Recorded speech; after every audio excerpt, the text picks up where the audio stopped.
நந்தகுமார், சமூக நீதி போராட்டம் இத்தனை ஆண்டுகளுக்கு பிறகும் கோவில்களுக்குள் அர்ச்சகர்களாக செல்லக்கூடிய அந்த சட்டம் அனைத்து சாதியினரும் அர்ச்சகராகலாம் அப்படின்னு போட்ட பிறகும் எல்லா கோவில்களிலும் செல்ல முடியாத சூழல் இன்னைக்கு இருக்கு.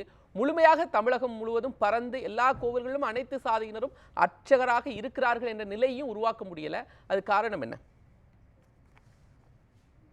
இது பல முன்னெடுப்புகளை நம்மளுடைய அரசாங்கங்கள் தொடர்ந்து எடுத்துக்கிட்டு இருந்தாலும் அதை வந்து ஐயா வேலுசாமி அவர்களும் சொன்னாங்க, மேடம் ஆண்டாள் பிரியதரிசனி மேடமும் சொன்னாங்க. ஆனால் நம்ம எடுத்திருக்கக்கூடிய இந்த சமூக நீதி போராட்டங்களும் சமத்துவமும் இன்னைக்கு கடைக்கோடி மக்கள்ல இருக்கக்கூடிய மக்களுக்கு முழுமையா போய் சேர்ந்திருக்கா அப்படின்னா இல்லை. காரணம் என்னன்னு கேட்டீங்கன்னாக்கா, இன்னைக்கு வந்து ஒரு அறிக்கை வந்து விடுறாங்க நம்மளுடைய அரசாங்கத்தின் மூலியமா. தமிழ்நாட்டில் மொத்தம் 38 மாவட்டங்கள் இருக்கு. அந்த 38 மாவட்டங்கள்ல எத்தனை மாவட்டங்கள்ல வந்து தலித்துக்களுக்கு எதிரான அடக்குமுறை அட்ராசிட்டி போன் டிஸ்ட்ரிக்ட் அனௌன்ஸ் பண்ணிருக்காங்கன்னு தெரியுமா கோபால்? சொல்லுங்க சார். 38 மாவட்டங்கள்ல 37 மாவட்டத்துல இருக்கக்கூடிய 345 கிராமங்கள்ல இன்னைக்கும் வந்து தலித்துகளுக்கு எதிரான அடக்குமுறை இருக்கிறதுன்னு சொல்லிட்டு அட்ராசிட்டி ப்ரோன் வில்லேஜஸ் அனௌன்ஸ் பண்றாங்க. எப்படி வந்து ஒரு ரோட்ல போனா ஆக்சிடென்ட் ப்ரோன் ஜோன் சொல்லுவோம், அந்த மாதிரி இன்னைக்கு இது இருக்கு. இன்னொன்னு வந்து ஆண்டாள் பிரியதர்ஷினி மேடம் வந்து சொன்னாங்க, எங்க இதுல பாருங்க இப்ப யாருமே வந்து பிராமணர்கள் வந்து அமைச்சரா இல்ல, இது ஒரு மாபெரும் சாதனை அப்படின்னாங்க. ஏன் வந்து இந்த சமூக நீதி வந்து இன்னைக்கு கடக்கோடி மக்களுக்கு போய் சேராம இருக்குன்னா, இவங்க கட்டமைச்ச சமூக நீதிங்கிறது பார்ப்பனியத்துக்கு எதிரானதாக மட்டுமே அந்த சமூக நீதி கட்டமைக்கப்பட்டுருச்சு. அப்ப இந்த சமூக நீதி அதையும் தாண்டியது. அப்படி யாராவது சொன்னாங்களா? அப்படி யாராவது சொன்னாங்களா? அப்படி யாராவது டெஃபினிஷன் கொடுத்திருக்காங்களா? எது பார்ப்பனர்கள் இல்லாத அப்படிங்கிறது மட்டும் யாராவது டெஃபினிஷன் கொடுத்திருக்காங்களான்னு கேக்குறேன். டெஃபினிஷனே வேற.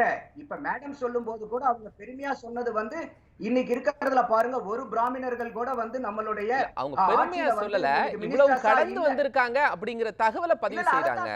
அப்ப இன்னைக்கு பிராமணர்களை வந்து இன்னைக்கு அமைச்சர் இல்லாத ஆக்குறது வந்து சமூக நீதியினுடைய மைல்கல் அல்ல. இன்னைக்கு உதாரணத்துக்கு அதே அவங்க சொன்னாங்க, இன்னைக்கு எத்தனை எஸ்சி எஸ்டிக்கு இன்னைக்கு அமைச்சரவையில் இன்னைக்கு இடம் இருக்குது. இன்னைக்கு நமக்கு ஒரு 36 சொல்றாங்கன்னா எளிய மக்கள் கூட அதிகாரத்திற்கு வந்திருக்கிறார்கள் அப்படிங்கிற ஆஸ்பெக்ட்ல அவங்க சொல்றாங்க. அதைத்தான் நான் கேள்வி கேட்கிறேன் கோபால், அதைத்தான் நான் கேட்க வரேன்.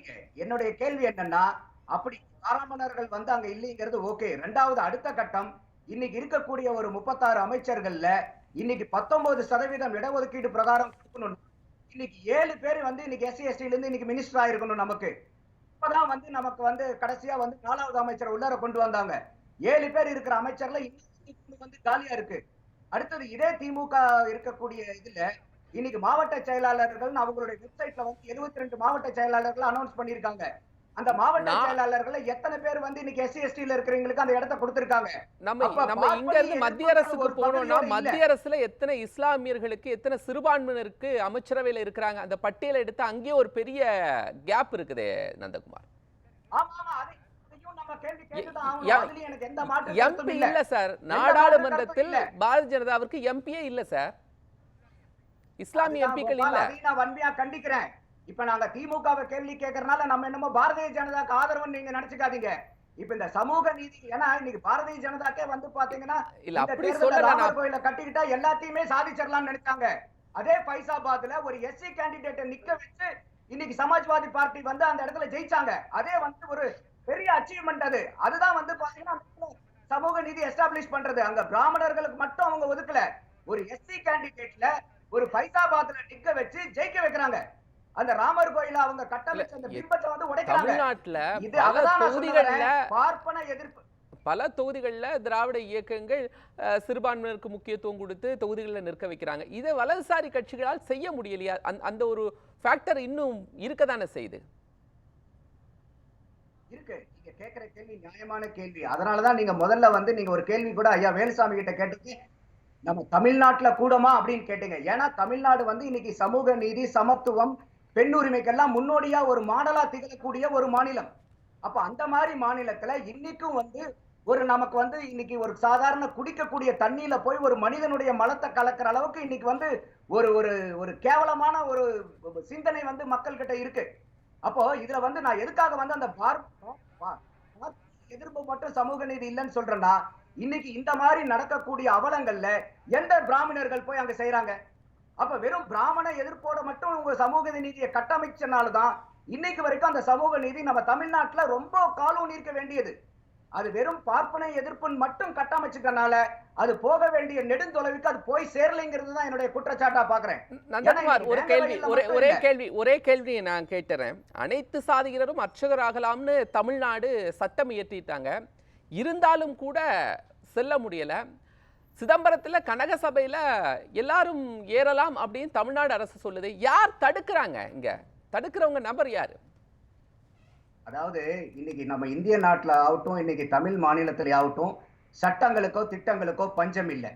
ப்ராப்ளம் எங்க இருக்குன்னா, அந்த சட்டங்களை பூரா நம்ம எந்த அளவுக்கு எக்ஸிக்யூட் பண்றோம், எந்த அளவுக்கு வந்து நமக்கு கமிட்மெண்ட் இருக்கு அந்த சட்டங்களை பூரா எக்ஸிக்யூட் பண்ற அளவுக்கு பேப்பர் அளவுக்கு இல்லாம செயல் அளவுல இருக்கணும். இன்னைக்கு இந்த சட்டம் வந்து உண்மையாலுமே இருக்கக்கூடிய மக்களுக்கு எல்லாம் ஒரு பெரிய ஒரு விலங்க உடைச்சு ஒரு சுதந்திரத்தை கொடுத்திருக்குன்னா, இன்னைக்கு எல்லா கோயிலையும் வந்து பாத்தீங்கன்னாக்கா இன்னைக்கு அர்ச்சகர்கள் வந்து உள்ளார கொண்டு வர்றதுக்கு அரசாங்கங்கள், அது நான் ஒரு அரசாங்கம் ரெண்டு நான் குறை சொல்ல விரும்பல, வழி வழியா வந்த அரசாங்கம் கடந்த 57 ஆண்டுகள்ல திராவிட ஆட்சிகள்ல மாறி மாறி ஆண்ட போது இந்த ரெண்டு கட்சிகளுக்குமே அதுக்கு பொறுப்பு இருக்கு. அதை நீங்க சட்டத்தை உள்ளார சட்டம் கொண்டு வந்ததுல பாராட்டுறோம். திமுக வந்து கண்டிப்பா நம்ம பாராட்டி தான் ஆகணும் இந்த இடத்துல அந்த சட்டத்தை கொண்டு வந்ததுக்காக. திமுக இதை கொண்டு வருது சொல்றேன், சமத்துவபுரங்கள் கொண்டு வராங்க. இன்னும் அதை விரிவுபடுத்த முடியாத அளவிற்கு என்ன அழுத்தம் இருக்குன்னு நினைக்கிறீங்க? யார் அந்த அழுத்தம் கொடுக்கறாங்க? காரணம் என்னன்னு கேட்டீங்கன்னாக்கா, இன்னைக்கு இருக்கக்கூடிய ஒவ்வொரு மனிதனுக்கும் அந்த சாதிங்கிற ஒரு ஒரு ஒரு ஒரு தீய சிந்தனை வந்து அவங்ககிட்ட இருக்குது. அதாவது வந்து இப்ப நான் வந்து ஒரு சட்டம் போட்டுருக்கேன், அதுதான் சார் கேக்குறேன். அந்த சிந்தனையை நீங்க வந்துட்டீங்க, பாயிண்ட்க்கு வந்துட்டீங்க. அந்த சிந்தனையை யாரு கொடுக்கிறது? இது வந்து நமக்கு சமூகத்துல ஏற்படக்கூடிய சிந்தனை. இது பொதுசன புத்தி. ஏன்னா இது ஆண்டாண்டு காலமாக இந்த தீய புத்தி வந்து மனசுல வந்து ஊடுருவி இருக்கு. அதை பொதுப்படுத்திடுறீங்க நீங்க உடனே. இல்ல நான் சொல்ல வரேன், நான் அலோவ் பண்ணீங்கன்னா நான் சொல்லுவேன். நீங்க இடைமறிக்காம நீங்க என்னுடைய பதில முழுமையா சொல்ல விட்டீங்கன்னா நான் என் பதில முழுமையா கொடுக்க முடியும் உங்களுக்கு.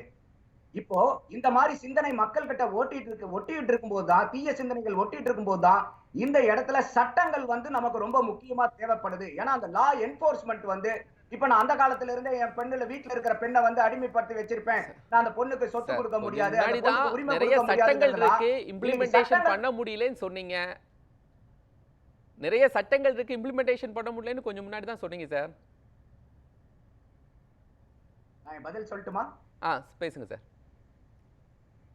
நான் அதைத்தான் திருப்பி திருப்பி சொல்றேன். எந்த சட்டம் வந்தாலும் அந்த சட்டத்தை செயல்படுத்துறதுல எந்த அளவுக்கு முனைப்பு காட்டுறங்கிறது தான் முக்கியத்துவம் நான் சொல்ல வரேன். இந்த சட்டங்கள் கொண்டு வந்து இது எல்லாமே குப்பையில தூங்குதுன்னு நான் என்னுடைய வாதம் அல்ல. எந்த அளவுக்கு அந்த சட்டத்தை வந்து நம்ம முழுமையா கொண்டு வந்திருக்கோம். அப்ப அந்த சட்டத்தினுடைய அந்த லா என்போர்ஸ்மெண்ட் ரொம்ப முக்கியம். சட்டம் கொண்டு வர்றது மட்டும் முக்கியம் இல்ல. அப்ப இது வந்து அந்த மாதிரி ஒரு என்போர்ஸ்மெண்ட் ஆஃப் லா இருந்தா தான் இன்னைக்கு வந்து அந்த கடைக்கோடி மக்கள்லயும் அந்த உண்மையான அந்த இந்த இந்த இந்த சட்டங்கள் வந்து யாருக்கு அனுகூலங்கள் கொடுக்கணுமோ அவங்களுக்கு போய் சேர்ந்திருக்குதா? அப்ப இன்னைக்கு வந்து இந்த எந்த ஒரு மனிதனுமே, இப்ப நான் அதைத்தான் சொல்ல வந்தேன், இன்னைக்கு நான் ஒரு சட்டை போட்டிருக்கேன்னா கூட இது என்னுடைய உழைப்புல வாங்கினது, ஒரு பனியன் போட்டிருக்கேன்னா கூட என்னுடைய உழைப்புல வாங்கினது. இப்ப ரோட்ல பாத்தீங்கன்னா பிச்சை எடுக்கிற வச்சிருப்பாங்க பாவம், அவங்க கூட இன்னைக்கு வந்து ஒரு 10 ரூபாய் 20 ரூபாய் சம்பாதிக்கிறாங்க. ஒரே நிமிஷம் இருங்க நான் சொல்லி முடிக்கிறேன். அப்போ இன்னைக்கு எந்த விதமான உழைப்பும் இல்லாம ஒரு மனிதனுக்கு கிடைக்கிறது நான் இன்ன சாதி இன்ன மதம் சொல்றது இருக்கிறதுலே வந்து ஒரு ஆக மோசமான ஒரு இலவசம் வந்து ஒரு மனிதன் சொல்லிக்க கூடிய அவனுடைய சாதியும் மதமும் தான். வள்ளலார் இதைத்தான் சொல்றாரு, சாதியும் மதமும் சமயமும் பொய் என ஆதியில் உணர்த்தி அருட்பெரும் ஜோதிங்கிறாரு. அப்ப இன்னைக்கு ஆன்மீகத்தை பேசுறீங்களும் சரியான ஆன்மீகத்தை புரிஞ்சுக்கிறது இல்ல, சட்டங்களை கொண்டு வரவங்களும் அந்த சட்டத்தை வந்து சரியான முறையில வந்து செயல்படுத்துறது இல்ல. அடுத்தது ஜாதிய வலியுறுத்துதான் திராவிட இயக்கங்களுடைய நோக்கம் அப்படி நீங்க சொல்றீங்களா? நீங்க இல்ல இன்னைக்கு பெரும்பாலும் நான் இதை வந்து ஒரு சில குறிப்பிட்ட கட்சிகளை மட்டும் நான் அதுக்குள்ள நான் அடைக்க விரும்பல. இன்னைக்கு பெரும்பாலும் தமிழகத்திலேயாகட்டும் ஒட்டுமொத்த விரிந்த பாரத தேசத்திலேயாகட்டும் இன்னைக்கு அரசியல் கட்சிகள் எல்லாம் இந்த ஜாதியை எப்படி பாக்குறாங்கன்னா அவங்களுடைய வாக்கு வங்கியா பாக்குறாங்க. எந்த ஜாதிக்கு வாக்கு அதிகமா இருக்கு, அப்ப அந்த ஜாதிக்கு உண்டான அனுகூலங்களை எப்படி கொடுக்கறது, அவங்களை எப்படி நம்மளுடைய வசப்படுத்துறது. அப்ப இன்னைக்கு எலெக்ஷன் கூட உதாரணத்துக்கு இந்தியாவில் எடுத்துக்கிட்டீங்கன்னா, உதாரணத்துக்கு தமிழ்நாட்டை விட்டு வெளியே வந்து மத பிரச்சாரம் வந்து நடக்குது. ஆனா தமிழ்நாட்டுல ஜாதி அரசியல் அதிகமா இருக்கு. சிம்பிளா கேக்குறேன் நம்ம சார். வந்து மத அரசியல் இன்னும் வரல. ஆனா ஜாதி அரசியல் ரொம்ப நந்தகுமார் சார், தலை இருக்கு சிம்பிளா தமிழ்நாட்டுல. கேக்குறேன். வைக்கத்துல எதற்காக போராட்டம் நடந்ததுன்னு உங்களுக்கு தெரியும். அது ஏன் இன்றும் தொடர்கிறது ஆலயங்களில்? நான் சொல்றேன், உங்களுக்கு சொல்லியிருப்பேன். கனக சபையில ஏற முடியல, சட்டமும் கொண்டு வந்துட்டாங்க, எக்ஸிகியூஷனும் பண்ண சொல்லிட்டாங்க. ஏன் முடியல? அதை மட்டும் சொல்லிருங்க சார். இல்ல அன்னைக்கு வந்து அந்த வைக்கத்தை சுத்தி இருக்கக்கூடிய தெருக்கள்லயே வந்து அவங்க வந்து நடக்க முடியாத சூழ்நிலை இருந்துச்சு. அதைத்தான் வந்து ஐயா வேலுசாமி அவர்கள் வந்து அந்த ஹிஸ்டரிய வந்து ஆரம்பத்துல சொன்னாரு. இத வந்து யாரு வந்து முன்னெடுத்தாங்க? அவங்க வந்து பாத்தீங்கன்னாக்கா அந்த 3 காங்கிரஸ்காரர்களை எடுத்து அதுக்கப்புறம் வந்து லேட்டர் ஸ்டேஜ்ல வந்து பெரியார் அவர்களும் போய் அன்னைக்கு ஜாயின் பண்றாரு. தெருக்கள்ல போகக்கூடாதுன்னு சொன்னாங்க, சட்டம் போட்டாங்க, போக முடியுது, போராட்டத்தின் மூலமா போக முடியுது. இன்று சட்டம் போட்ட பிறகும் கருவறைக்குள்ள போக முடியலையே, அனைத்து ஜாதியினராலும் அர்ச்சகராக முழுமையாக ஆக முடியலையே, கனக சபையில ஏற முடியலையே. அதைத்தான் சொல்ல வரேன். இன்னைக்கு நம்ம தமிழ்நாட்டுல நீங்க மத்த மாநிலத்தை கூட விடுங்க. தமிழ்நாட்டுல அனைவரும் அர்ச்சகர் ஆகலாம் அப்படின்னு ஒரு சட்டம் போட்டதுக்கு அப்புறம் அதனுடைய அந்த இடத்துல தான் நான் வந்து அந்த சட்டம் மட்டும் பத்தாதுங்கிற பாயிண்ட நான் சொல்ல வந்தேன். அப்ப இன்னைக்கு தமிழ்நாடு ஒவ்வொரு கோயில்லையும் நீங்க சொல்ற மாதிரி கருவறைக்குள்ளார ஒரு தலித்திய மக்களோ இல்ல வேற எந்த ஜாதியை சேர்ந்தவங்களும் அந்த வந்து கருவறைக்குள்ளார போலாம் அப்படிங்கறத வந்து இவங்க நிலைநிறுத்தி இருக்கணும். அதை வந்து சட்டத்தோட நிறுத்திட்டு இதை ரொம்ப இம்ப்ளிமெண்ட் பண்ணா இத ஜாதி சார்ந்த அரசியல் ஈடுபட்டிருக்கிறதுனால நமக்கு வாக்கு வங்கி நமக்கு எதிராக திரும்பிடுமோங்கிற ஒரு பயம் வந்து அரசியல் கட்சிகளுக்குள்ளார நிலவுது. சரி, அந்த இடத்துலதான் எந்த கட்சி ஆண்டாலும் அவங்க வந்து எதையெல்லாம் நீங்க இரும்பு கடம் கொண்டு ஒடுக்குறீங்களோ இல்லையோ இந்த ஜாதிய வன்கொடுமைகளை ஜாதிய ஏற்றத்தாழ்வை கடுமையான இரும்பு கரம் கொண்டு அடக்கி ஒவ்வொரு மனிதனும் எந்த ஒரு மனிதனும் அடுத்த மனிதன் வந்து எந்த விதத்திலையும் வேறுபட்டவன் இல்லைங்கிற நிலையை வந்து கொண்டு வரணும். சரி, குறிப்பா அது தமிழ்நாட்டுல கொண்டு வர வேண்டியது ஆகச்சிறந்த கட்டாயம். இப்ப